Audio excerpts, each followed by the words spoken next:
archevêque, Monseigneur Barbarin, nous a proposé cette année qu'on se rencontre mutuellement les différentes communautés et les différentes paroisses, ce qu'on appelle les visitations. Cette initiative du cardinal Barbarin rejoint un peu ce que le pape François avait déjà dit. Il demandait aux chrétiens d'aller dans les périphéries pour rencontrer d'autres personnes et leur porter l'espérance du Christ.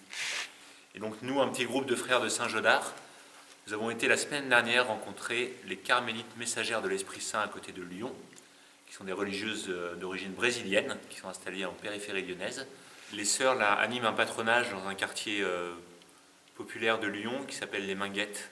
Et ce qui est assez génial, c'est de voir qu'elles ont réussi à créer, il y a vraiment une communauté vivante, il y a beaucoup de jeunes qui sont présents et il y a vraiment un vrai espoir dans ces quartiers. Et il y a de la vie, il y a de la joie, il y a quelque chose qui se transmet. J'ai trouvé que ça c'était très heureux et ça portait vraiment une espérance en soi. J'ai beaucoup aimé ce temps passé avec les soeurs et les enfants et découvrir les enfants venus de divers horizons du monde. Il y avait les Africains, il y avait les Français et c'était une richesse de voir que les sœurs travaillent en collaboration avec tous ces enfants. La manière dont elles présentent leur charisme, contempler pour évangéliser, pour moi, ça rejoint un peu ce que notre charisme aussi. Et c'est une joie pour moi de voir que dans l'Église, il y a des charismes qui s'apparentent, mais chaque communauté vit son charisme à sa manière. Je pense qu'il y a une chose qui est assez riche, c'est que cette communauté qu'on a été rencontrée est une jeune communauté qui a été fondée à peu près en même temps que la nôtre, donc les Frères de Saint-Jean. Et du coup, il y a une expérience assez similaire de la croissance et des difficultés qu'on a pu rencontrer. Des difficultés qui sont inhérentes à toute croissance de communauté. Et puis aussi des joies, évidemment, qu'on rencontre comme jeune communauté. Mais du coup, il y a cette proximité d'expérience.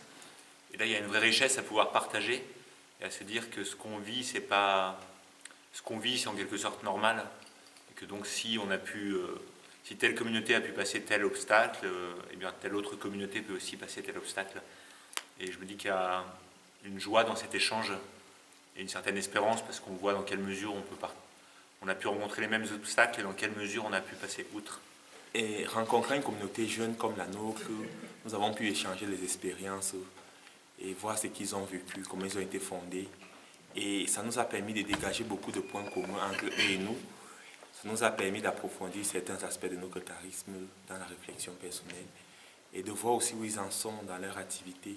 Ça nous a aussi donné des inspirations pour ce que nous pouvons faire comme apostolat à l'avenir.